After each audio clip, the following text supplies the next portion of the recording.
आज हम class 12th macro economics के chapter 1 circular flow of income के बारे में पढ़ेंगे। सिलेबस के अकॉर्डिंग जो फर्स्ट यूनिट है वो है national income and related aggregates, पर बुक्स के अकॉर्डिंग उनको कई चैप्टर्स में बांटा गया है। तो फर्स्ट चैप्टर है circular flow of income. Chapter के बारे में पढ़ने से पहले जो मैक्रो इकोनॉमिक्स सब्जेक्ट हम पढ़ रहे हैं उसके बारे में थोड़ा जान लेते हैं। मैक्रो इकोनॉमिक्स में दो वर्ड्स आते हैं, मैक्रो और इकोनॉमिक्स। अब ये जो मैक्रो है MACRO, इंग्लिश में वो डिराइव किया गया है ग्रीक टर्म से मैक्रोस, MAKROS, जिसका मतलब होता है लार्ज, और लार्ज का मतलब होता है इकोनॉमी एज अ होल, जिसका मतलब एक ऐसे सिस्टम को पढ़ना जो जीवन जीने और काम करने का साधन प्रोवाइड करती है, उसको कंप्लीटली पढ़ना, उस पूरी इकोनॉमी के बारे में पढ़ना, उस पूरे सिस्टम के बारे में पढ़ना। अब इकोनॉमिक्स का मतलब जान लेते हैं। इकोनॉमिक्स का मतलब होता है चॉइस कैसे की जाए जब स्केर्सिटी की प्रॉब्लम अवेलेबल हो, प्रेजेंट हो। स्केर्सिटी का मतलब रिसोर्सेज जो है वो लिमिटेड है, और वांट्स, ह्यूमन वांट्स जो है वो क्या है, अनलिमिटेड है, जिसका सिंपली मीनिंग होता है कि डिमांड ज्यादा है और सप्लाई कम है, जिसमें ह्यूमन बिहेवियर को पढ़ा जाता है कि ह्यूमन चॉइस कैसे करते हैं अपनी अनलिमिटेड वांट्स को सेटिस्फाई करने के लिए लिमिटेड रिसोर्सेस में से, जिनके अल्टरनेट यूज होते हैं, मतलब बहुत सारे यूज होते हैं। अब जैसे रिसोर्स है, वाटर है, लैंड है, कैश है, लिमिटेड है, और इनसे रिलेटेड जो ह्यूमन वांट्स है वो क्या है, अनलिमिटेड है। तो कैसे चॉइस करें कि ये जो ह्यूमन वांट्स है वो सेटिस्फाई हो जाए, ये सब इकोनॉमिक्स में पढ़ा जाता है। हमने मैक्रो का मीनिंग भी समझ लिया और इकोनॉमिक्स का मीनिंग भी समझ लिया। हमने क्लास 11th में माइक्रो इकोनॉमिक्स पढ़ी थी, तब हमने एक इंडिविजुअल लेवल पर पढ़ा था इकोनॉमी को। जैसे पढ़ा था कि इंडिविजुअल्स कैसे चूज करते कि क्या वो खरीदे, कितना खरीदे, और किससे वो अफेक्ट होते थे, प्राइस से, इनकम से, प्रेफरेंसेस से। और हमने पढ़ा था कि फर्म्स कैसे डिसाइड करते प्रोड्यूस, कि क्या प्रोड्यूस करें, कैसे करें और कितना करें। और हमने डिफरेंट टाइप्स ऑफ मार्केट्स के बारे में पढ़ा था, जैसे perfect competition, monopoly, monopolistic competition, और कैसे प्राइसेस और आउटपुट को अफेक्ट करते हैं। इंडिविजुअल लेवल पर सप्लाई को पढ़ा था, डिमांड को पढ़ा था, जो मदद करती है प्राइसेस जानने में और क्वांटिटीज जानने में एक मार्केट में। और हम कह सकते हैं हमने जो भी इकोनॉमिक इश्यूज पढ़े वो इंडिविजुअल लेवल पर पढ़े क्लास 11th में माइक्रो इकोनॉमिक्स में। अब हम पढ़ रहे हैं मैक्रो इकोनॉमिक्स। मैक्रो इकोनॉमिक्स एक ब्रॉड फील्ड होता है जिसमें इकोनॉमी के स्ट्रक्चर को, बिहेवियर को और डिसीजन मेकिंग को पढ़ा जाता है। मैक्रो इकोनॉमिक्स में जो टॉपिक आते हैं वो जैसे फ्लो ऑफ इनकम, इनकम का फ्लो कैसे होता है, प्राइस राइज कैसे हुआ, इन्फ्लेशन के बारे में, अनएम्प्लॉयमेंट के बारे में, और GDP के बारे में पढ़ेंगे, total value of goods and services produce in a country. National income के बारे में पढ़ेंगे, total income of a country, और कैसे एक कंट्री ट्रेड करती है अदर कंट्रीज के साथ। और गवर्नमेंट रेवेन्यूज के बारे में पढ़ेंगे कि कैसे गवर्नमेंट मनी रिसीव करती है, उसके डिफरेंट एस्पेक्ट्स के बारे में पढ़ेंगे। जैसे गवर्नमेंट बजट के बारे में पढ़ेंगे, जो मैक्रो इकोनॉमिक्स का एक चैप्टर है। अब इतना सब पढ़ लिया तो डेफिनेशन भी पढ़ लेते हैं। मैक्रो इकोनॉमिक्स को हम डिफाइन कर सकते हैं वो ब्रांच ऑफ इकोनॉमिक्स से जो इकोनॉमिक इश्यूज और इकोनॉमिक प्रॉब्लम्स को पढ़ती है इकोनॉमी के लेवल पर, होल इकोनॉमी के लेवल पर। एक कंप्लीट इकोनॉमिक, पूरी इकोनॉमी को हम पढ़ते हैं इसमें। मैक्रो इकोनॉमिक्स उन इकोनॉमिक क्वेश्चंस के बारे में पढ़ती है जो कंट्री के रेसिडेंट्स के वेलफेयर से रिलेटेड होती है। वेलबींग, प्रॉस्पेरिटी, एक अच्छी हेल्थ से रिलेटेड होती है। रेसिडेंट्स के भले के बारे में सोचना। अब मेन टॉपिक पर आते हैं, सर्कुलर फ्लो ऑफ इनकम के बारे में। सर्कुलर फ्लो ऑफ इनकम पे आने से पहले हम सेक्टर्स पढ़ लेते हैं कि एक इकोनॉमी में कितने सेक्टर्स होते हैं। 4 सेक्टर्स होते हैं, house hold sector, producer sector, government sector और एक्सटर्नल सेक्टर। पहला होता है house hold sector. House hold sectors owner होते हैं फैक्टर्स ऑफ प्रोडक्शन की। फैक्टर्स ऑफ प्रोडक्शन का मतलब ऐसे फैक्टर्स जो प्रोडक्शन में मदद करते हैं, जिनके बिना गुड्स एंड सर्विसेज प्रोड्यूस नहीं किए जा सकते। और कंज्यूमर्स होते हैं किसके, गुड्स एंड सर्विसेज के, जिसका मतलब ओनर्स भी होते हैं और कंज्यूमर्स भी होते हैं। कैसे? अब land, labour, capital and enterprise, ये क्या होते हैं, फैक्टर्स ऑफ प्रोडक्शन होते हैं जो हाउस होल्ड सप्लाई करता है किसको, फर्म्स को। लैंड एक नेचुरल रिसोर्स होता है जिसपे प्रोडक्शन की जाती है। लेबर का मतलब होता है वो ह्यूमन बीइंग, वो पीपल जो अपने एफर्ट्स लगाते हैं, स्किल्स का यूज करते हैं गुड्स एंड सर्विसेज को प्रोड्यूस करने के लिए। अब कैपिटल का मतलब होता है जो मनी इन्वेस्ट की जाती है बिजनेस में, रिसोर्सेज को खरीदने के लिए, एसेट्स को खरीदने के लिए, जिसको नेटवर्थ भी बोलते हैं, गुड्स एंड सर्विसेज के प्रोडक्शन करने के लिए। और एसेट्स भी आते हैं जैसे टूल्स, मशीनरी, जो मदद करते हैं गुड्स एंड सर्विसेज को प्रोड्यूस करने के लिए। और फोर्थ फैक्टर ऑफ प्रोडक्शन है एंटरप्राइज, यह हम लिख सकते हैं एंटरप्रेन्योरशिप, जिसका मतलब है एंटरप्रेन्योर्स जो कंबाइन करते हैं अदर फैक्टर्स ऑफ प्रोडक्शन को, जैसे लैंड को, लेबर को, कैपिटल को, प्रॉफिट अर्न करने के लिए। ये क्या करते हैं? आइडेंटिफाई करते हैं अपॉर्चुनिटीज को, ऑर्गेनाइज करते हैं रिसोर्सेज को, अपनी क्रिएटिविटी का यूज करते हैं न्यू प्रोडक्ट्स और सर्विसेज मार्केट में लाने के लिए।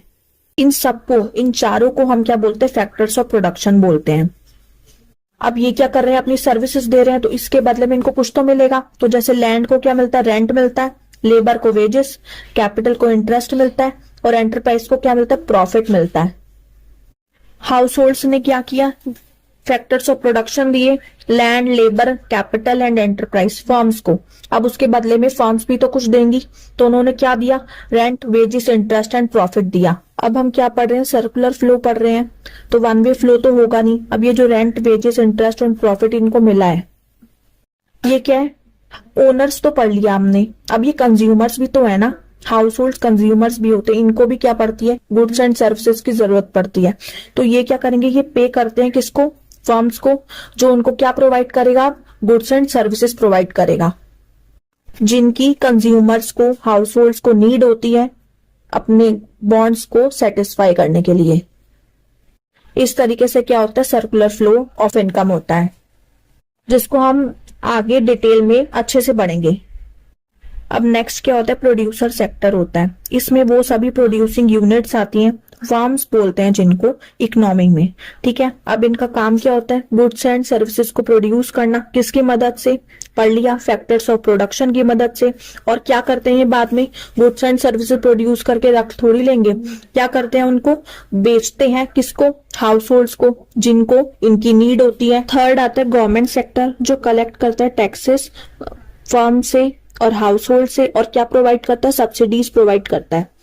फोर्थ आता है एक्सटर्नल सेक्टर, जिसका मतलब होता है रेस्ट ऑफ द वर्ल्ड, या हम बोल सकते हैं अब्रॉड, जिसको फॉरेन सेक्टर भी बोलते हैं, जिसका काम क्या होता है? एक्सपोर्ट और इंपोर्ट से रिलेटेड। अगर एक्सपोर्ट करेंगे तो मनी रिसीव होगी, और अगर इंपोर्ट करेंगे तो पेमेंट करेंगे।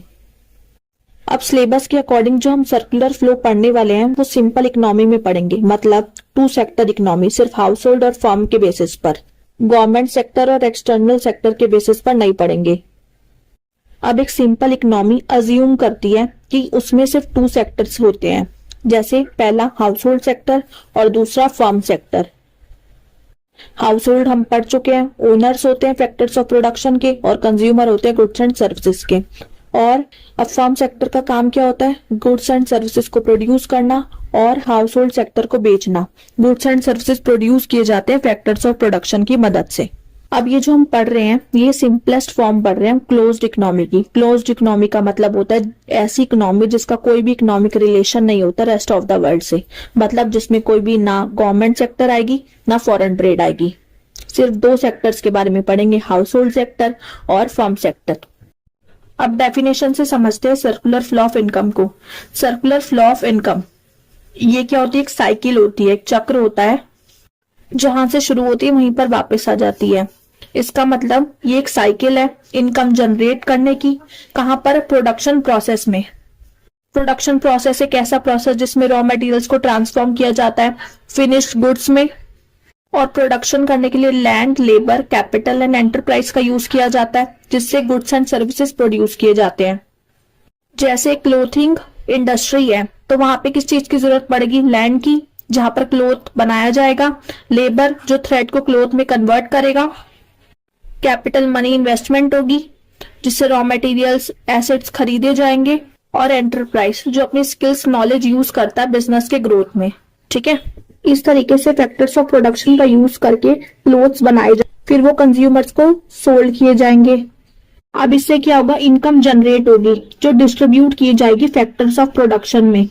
अब वो किस वे में होगा, लैंड को रेंट मिलेगा, लेबर को वेजेस, कैपिटल को इंटरेस्ट और एंटरप्राइज को प्रॉफिट मिलेगा। अब ये डिस्ट्रीब्यूट भी हो गई फैक्टर्स ऑफ प्रोडक्शन के बीच में। अब फाइनली क्या होगा कि सर्कुलेट होगी हाउस होल्ड से फर्म्स में। फैक्टर्स ऑफ प्रोडक्शन के ओनर्स कौन होते हैं, हाउस होल्ड ही होते हैं, तो उनके पास ये इनकम चली गई। अब वो स्पेंड कर देंगे, अब वो खर्च कर देंगे किसको खरीदने में, गुड्स एंड सर्विसेज को खरीदने के लिए। अभी जैसे हम क्लोथ्स की बात कर रहे थे, तो उन क्लोथ्स को खरीदने में किस फॉर्म में, कंजप्शन एक्सपेंडिचर में। और ये जो मनी है ये कहां पर जाएगी, फर्म्स के पास जाएगी। तो जहां से मनी जनरेट हुई थी वहीं पर वापस आ गई। इस तरीके से क्या हुआ, एक सर्कुलर फ्लो कंप्लीट हुआ। इसलिए सर्कुलर फ्लो ऑफ इनकम की डेफिनेशन होती है, it refers to the cycle of generation of income in the production process. Production process में इनकम जनरेट होना, फिर its distribution among the factors of production, फिर इसको डिस्ट्रीब्यूट किया जाता है फैक्टर्स ऑफ प्रोडक्शन के बीच में। और फाइनली फिर क्या होता है, ये सर्कुलेट होती है किससे, household to firms in the form of consumption expenditure. Consumption expenditure के फॉर्म में फर्म्स के पास वापस आती है, जो करते हैं हाउस होल्ड्स किस पर, ऑन गुड्स एंड सर्विसेज पर। गुड्स एंड सर्विसेज को खरीदने के लिए यूज करते हैं। उस फैक्टर इनकम को जो प्रोड्यूस कौन करता है, फर्म्स प्रोड्यूस करते हैं, ठीक है, प्रोड्यूस्ड बाय देम। अब सर्कुलर फ्लो को सिंपल इकोनॉमी में पढ़ते वक्त, मतलब टू सेक्टर जब इकोनॉमी में हम पढ़ते हैं तो हम कुछ अज्यूम कर लेते हैं, कुछ अजम्पशंस होते हैं। पहला, सिर्फ दो सेक्टर होते हैं इकोनॉमी में, हाउस होल्ड सेक्टर और फर्म सेक्टर। सेकेंड अजम्पशन है कि हाउस होल्ड सेक्टर सप्लाई करते हैं फैक्टर सर्विसेज सिर्फ फर्म्स को, और फर्म्स जो है जो फैक्टर सर्विसेज हायर करेंगी वो सिर्फ हाउस होल्ड से करेंगी और किसी को ना देंगी ना किसी से लेंगी, ठीक है। अब थर्ड असम्पशन है, फर्म्स प्रोड्यूस करते हैं गुड्स एंड सर्विसेज और वो सारा आउटपुट, ठीक है, किसको बेच देंगे, वो हाउस होल्ड्स को बेच देंगे। ये थर्ड असम्पशन है।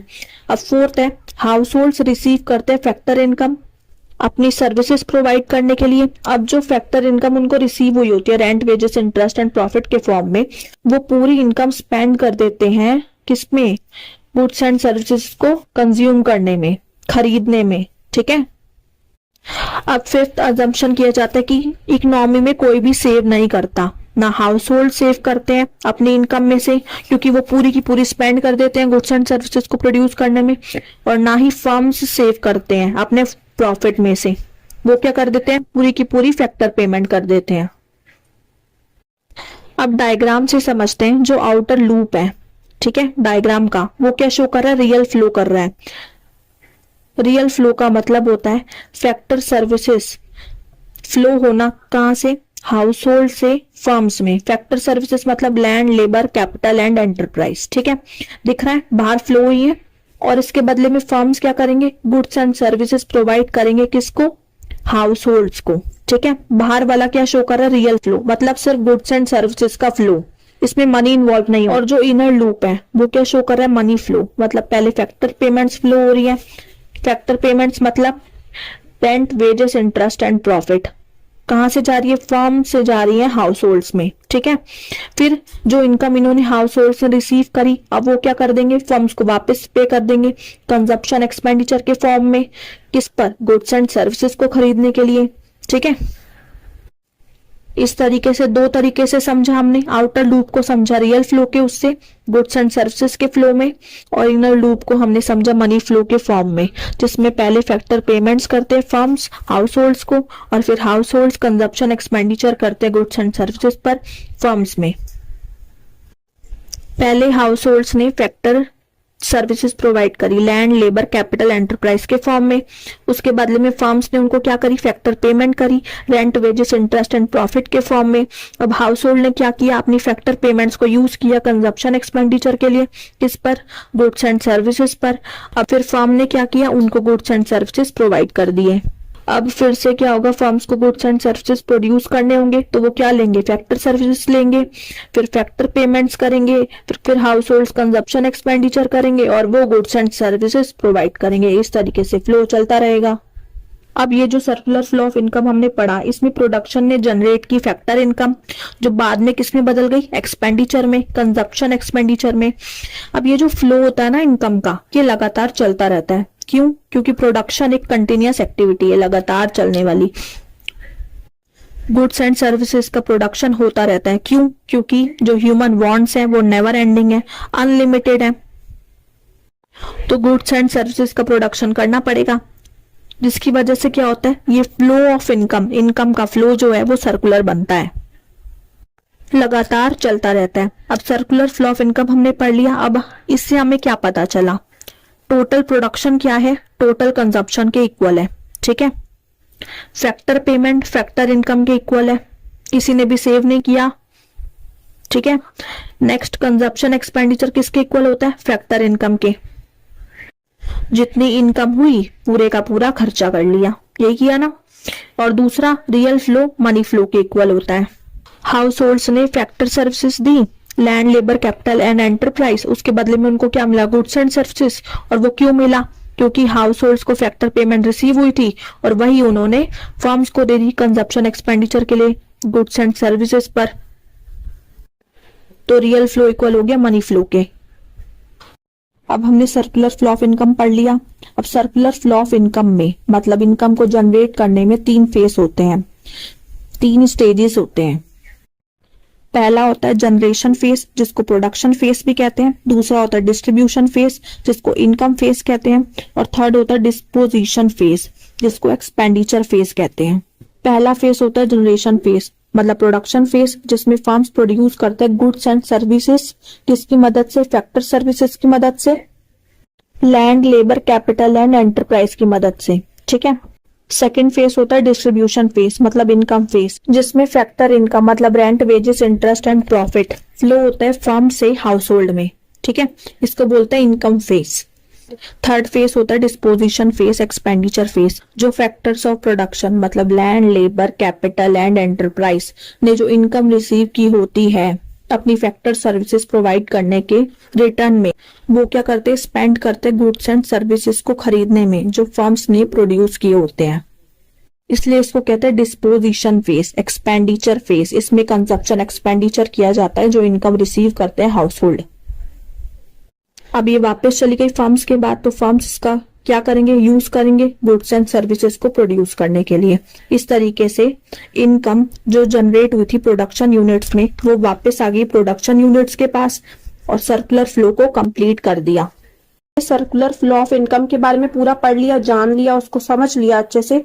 अब उससे रिलेटेड क्या है, कुछ टॉपिक्स बचे हैं, जैसे स्टॉक एंड फ्लो क्या होता है, और दूसरा रियल फ्लो और मनी फ्लो क्या होता है। रियल फ्लो और मनी फ्लो के बारे में हमने थोड़ा सा पढ़ लिया है सर्कुलर फ्लो ऑफ इनकम को समझते हुए।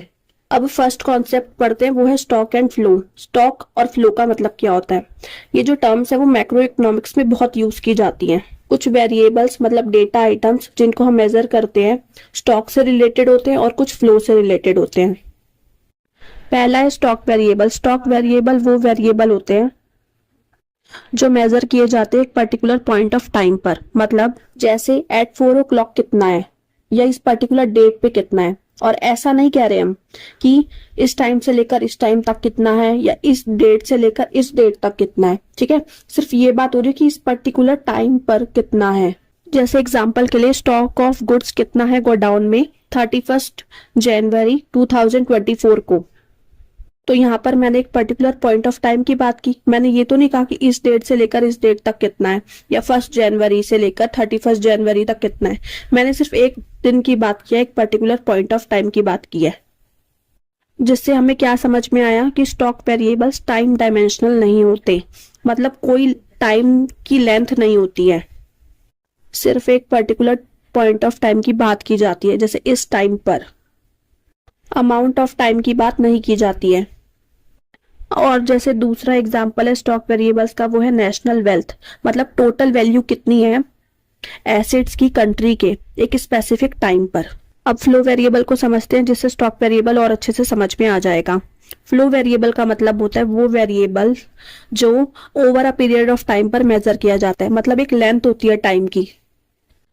जैसे एग्जाम्पल के लिए जनवरी के मंथ्स पे कितने गुड्स प्रोड्यूस किए गए, तो ये क्या हुआ, फ्लो वेरिएबल का एग्जांपल हुआ। एक अमाउंट ऑफ टाइम, एक लेंथ ऑफ टाइम की बात की गई है यहाँ पर। जनवरी के मंथ से मतलब है 1 जनवरी से 31 जनवरी, तो एक लेंथ ऑफ टाइम आया ना, तो इसलिए फ्लो वेरिएबल है। जैसे दूसरा एग्जांपल है बर्थ रेट कितना हुआ 2024 में, एक एग्जांपल है फ्लो वेरिएबल का। और नेक्स्ट एग्जांपल है national income during the year 2024, ये भी फ्लो वेरिएबल का एग्जांपल है क्योंकि इसमें एक अमाउंट ऑफ टाइम के बारे में बात की जाएगी। ये भी फ्लो वेरिएबल का एग्जांपल है क्योंकि इसमें एक अमाउंट ऑफ टाइम की बात की गई है। अब ये जो पीरियड ऑफ टाइम का मतलब होता है, ये एक दिन भी हो सकता है, एक मंथ भी हो सकता है, एक ईयर भी हो सकता है, ठीक है। इसका मतलब फ्लो वेरिएबल क्या होते हैं, टाइम डायमेंशनल होते हैं, क्योंकि हम इनको मेजर करते हैं एक पीरियड ऑफ टाइम के लिए, एक अमाउंट ऑफ टाइम के लिए। और अच्छे से समझने के लिए एक एग्जांपल है कि एक टैंक में अमाउंट ऑफ वाटर कितना स्टोर है एक टाइम पर, एक गिवन टाइम पर, वो होगा स्टॉक कॉन्सेप्ट। और दूसरी तरफ एक टैप से वाटर जो फ्लो करता है टैंक में पर यूनिट ऑफ टाइम पर, ये कौन सा कॉन्सेप्ट होगा, फ्लो कॉन्सेप्ट। ऐसे ही दूसरा example, total number of house December 31 पे कितने हैं, ठीक है, ये होगा स्टॉक कॉन्सेप्ट। और कितने नंबर ऑफ हाउसेस कंस्ट्रक्ट किए गए हैं, बनाए गए हैं during the year 2018, flow variable होगा। लेंथ ऑफ टाइम आ गया, अमाउंट ऑफ टाइम की बात की गई है, क्योंकि ड्यूरिंग द ईयर में एक पीरियड ऑफ टाइम की बात की गई है, amount of time, length of time आया है, इसलिए फ्लो कॉन्सेप्ट। अब जैसे लास्ट एग्जांपल, एक डॉट लगाते हैं ना, पॉइंट लगाते हैं, तो वो होगा स्टॉक कॉन्सेप्ट, एक पर्टिकुलर पॉइंट ऑफ टाइम। और एक जैसे लाइन सेगमेंट होता है, एक पॉइंट बनाते हैं, फिर थोड़ा डिस्टेंस देके दूसरा पॉइंट, और बीच में एक लाइन होती है, तो वो होगा फ्लो कॉन्सेप्ट। एक पॉइंट से दूसरे पॉइंट तक, मतलब एक पीरियड ऑफ टाइम को दिखा रहा है, एक लेंथ ऑफ टाइम को दिखा रहा है, तो ये होगा फ्लो कॉन्सेप्ट। अब दोनों के बीच में डिफरेंस समझ लेते हैं। पहला बेसिस है मीनिंग। स्टॉक वेरिएबल का मतलब क्या होता है, वो वेरिएबल जो एक पर्टिकुलर पॉइंट ऑफ टाइम पर मेजर किया जाता है, पढ़ लिया हमने। फ्लो कॉन्सेप्ट में क्या होता है, फ्लो वेरिएबल वो वेरिएबल होता है जो over a period of time पर मेजर किया जाता है, एक अमाउंट ऑफ टाइम होता है। अब नेक्स्ट बेसिस है टाइम डायमेंशन। स्टॉक कॉन्सेप्ट में टाइम डायमेंशन नहीं होता और फ्लो कॉन्सेप्ट में टाइम डायमेंशन होता है, क्योंकि इसका जो मैग्नीट्यूड होता है, साइज होता है, इसको हम नाप सकते हैं over a period of time पर। नेक्स्ट बेसिस है नेचर ऑफ कॉन्सेप्ट। ये एक स्टैटिक कॉन्सेप्ट होता है। जो स्टॉक कॉन्सेप्ट होता है वो एक स्टैटिक कॉन्सेप्ट होता है, मतलब फिक्स्ड होता है, एक ही प्लेस पर स्टे करता है, चेंज नहीं होता, ठीक है।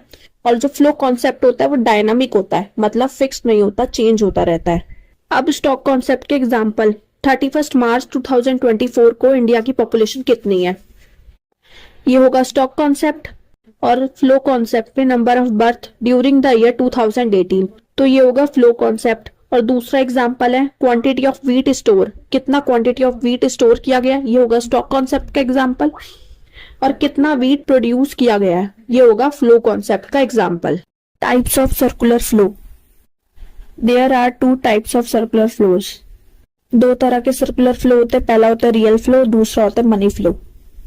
रियल फ्लो का मतलब होता है फ्लो होना या सप्लाई होना फैक्टर सर्विसेज का, जिस फैक्टर सर्विसेज मतलब land, labour, capital and enterprise, household से फर्म्स में। And the corresponding flow, similarly flow होना गुड्स एंड सर्विसेज का फर्म से हाउस होल्ड में।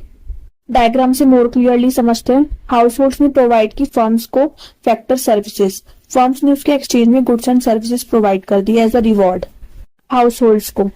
रियल फ्लो में सिर्फ गुड्स एंड सर्विसेज का फ्लो होता है, कोई मनी इन्वॉल्व नहीं होती, सिर्फ गुड्स एंड सर्विसेज का एक्सचेंज होता है। अगर एक ने गुड्स एंड सर्विसेज प्रोवाइड किए तो दूसरा भी उसके एक्सचेंज में goods and services he provide करता है, मनी नहीं देता। रियल फ्लो को हम फिजिकल फ्लो भी बोलते हैं, क्योंकि इसमें गुड्स एंड सर्विसेज का ही फ्लो होता है। नेक्स्ट है सिर्फ एक्सचेंज होता है गुड्स एंड सर्विसेज का, कोई भी मनी इन्वॉल्व नहीं होती 2 सेक्टर्स के बीच में। नेक्स्ट है रियल फ्लो बताता है कि ग्रोथ प्रोसेस का साइज कितना है एक इकोनॉमी में। कैसे, जैसे एग्जांपल से समझते हैं। जब ज्यादा फैक्टर सर्विसेज ऑफर की जाएगी फर्म्स को, तो वॉल्यूम ऑफ प्रोडक्शन भी क्या होगा, ज्यादा होगा, जिससे क्या होगी, एक इकोनॉमिक ग्रोथ होगी। इसलिए कहते हैं कि रियल फ्लो स्पीड अप कर देता है इकोनॉमिक ग्रोथ के प्रोसेस को। मनी फ्लो, फ्लो से ही पता चल रहा है जिसमें एक्सचेंज ऑफ मनी इन्वॉल्व हो। हमने सर्कुलर फ्लो ऑफ इनकम में पढ़ा हुआ है, हाउस होल्ड फर्म्स को फैक्टर सर्विसेज देते हैं, जिसके एक्सचेंज में फर्म्स उनको फैक्टर पेमेंट्स करते हैं और जो हाउस होल्ड्स के लिए फैक्टर इनकम होती है, फिर वो फैक्टर इनकम वो फर्म्स के गुड्स एंड सर्विसेज पे स्पेंड कर देते हैं एज कंजप्शन एक्सपेंडिचर। तो सबसे पहले मनी फ्लो होगी फर्म से हाउस होल्ड में एज फैक्टर पेमेंट्स, और फिर हाउस होल्ड से फर्म्स में एज कंजप्शन एक्सपेंडिचर, उन गुड्स एंड सर्विसेज को खरीदने के लिए जो फर्म्स ने प्रोड्यूस किए हैं। इसे हम डायग्राम से क्लियरली समझ सकते हैं। मनी फ्लो में सिर्फ मनी का एक्सचेंज होता है, गुड्स एंड सर्विसेज का नहीं होता है। मनी फ्लो को हम नॉमिनल फ्लो भी बोलते हैं। इसमें मनी का एक्सचेंज होता है टू सेक्टर्स के बीच में, हाउस होल्ड सेक्टर और फर्म सेक्टर। अब नेक्स्ट डिफरेंस पढ़ते हैं रियल फ्लो और मनी फ्लो में। पहला बेसिस है मीनिंग। रियल फ्लो का मतलब होता है गुड्स एंड सर्विसेज का flow firms and house holds के बीच में, सिर्फ गुड्स एंड सर्विसेज की बात की जाती है। मनी फ्लो में मनी फ्लो होता है किसके बीच में, फर्म्स एंड हाउस होल्ड्स के बीच में। नेक्स्ट बेसिस है काइंड ऑफ एक्सचेंज। एक्सचेंज कैसा होता है रियल फ्लो में, सिर्फ गुड्स एंड सर्विसेज का एक्सचेंज होता है, और मनी फ्लो में सिर्फ मनी का एक्सचेंज होता है। अब नेक्स्ट बेसिस है difficulty in exchange. Real flow में डिफिकल्टीज हम फेस कर सकते हैं बार्टर सिस्टम की, गुड्स और सर्विसेज को एक्सचेंज करने में। जो गुड्स हमें चाहिए वो दूसरे के पास होने चाहिए, और दूसरे को जो गुड्स चाहिए वो हमारे पास होने चाहिए, तभी तो बार्टर एक्सचेंज हो पाएगा। तो डिफिकल्टी हम फेस कर सकते हैं, जरूरी नहीं है ना कि कोइंसिडेंस ऑफ वांट्स अवेलेबल हो, पर मनी फ्लो में ये डिफिकल्टी फेस नहीं करनी पड़ती, क्योंकि अगर कोई गुड्स चाहिए तो उसके एक्सचेंज में हम मनी दे सकते हैं। नेक्स्ट बेसिस है अल्टरनेटिव नेम। रियल फ्लो को हम फिजिकल फ्लो भी बोलते हैं और मनी फ्लो को हम नॉमिनल फ्लो बोलते हैं।